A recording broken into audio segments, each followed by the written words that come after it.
TV கேக்கும் DM கேக்கும் போட்டினா நீ ஏன்டா சேப்பாக்கத்துல போய் பிரச்சாரம் பண்ணல? டிவி கேக்கும் டிஎம் கேக்கும் போட்டினா நீ ஏன்டா குளத்தூருக்கு போகல? டிவி கேக்கும் டிஎம் கேக்கும் போட்டினா என்ன துறைமுருகனை ஏத்து நீ பிரச்சாரம் பண்ணல? டிவி கேக்கும் டிஎம் கேக்கும் போட்டினா நீ என்ன எதக்கடா சேகர் பாபு ஏத்து பிரச்சாரம் பண்ணல?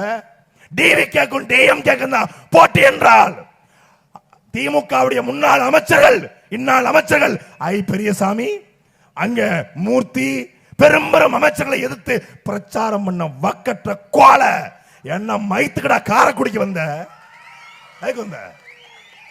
உனக்கு பயம்? சீமான் என்கிற தலைவனை பார்த்து உனக்கு பயம் வந்தல நீ ஆம்பளையா இருந்திருந்தா உன் உடம்புல ஓடுது நல்ல ரத்தமா இருந்திருந்தா பேச வேண்டியதுடா. ஏன்டா ஓடி போன பேசாம? கோல கோல ஓடுகாலி ஏன் ஓடி போன? வாம்காலி ஜெய்காலி ஏன் ஓடி போன?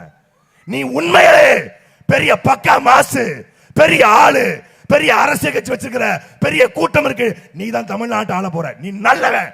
ஒரு 10 நிமிஷம் 1 to 1 ஏன் கூட வாடா. 1 to 1 வாடா. எங்க அண்ணன் வேணா உனக்கு.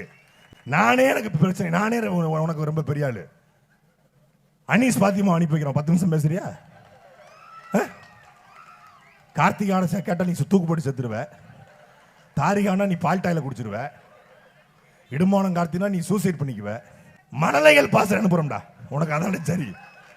எங்களுடைய மணலைகள் பாசறை கேட்கிற கேள்விக்கு விஜய் பதில் சொல்வாரா? உன் கொள்கை என்னன்னு கேட்டாலே ஓடி போயிருவாப்ல. எங்கேயுமே டிவி கேக்கும் டிஎம் கேக்கும் போட்டி என்று திமுக தலைவர்களை எதிர்த்து பேசாத விஜய், திமுக தலைவர்களை நிற்கிற தொகுதிக்கு போகாத விஜய் காரைக்குடிக்கு வருகிறார். காரைக்குடியில் இவர் வந்துட்டா அப்படியே காரைக்குடி மக்கள் விஜய் காரைக்குடிக்கு வந்துட்டாரு, சீமானுக்கு ஓட்டு போடலாம், விஜய் காரைக்குடிக்கு வந்துட்டாரு, இனி விஜய்க்கு தான் ஓட்டு போடுவோம் அப்படின்னு முடிவு எடுத்துருவாங்களா?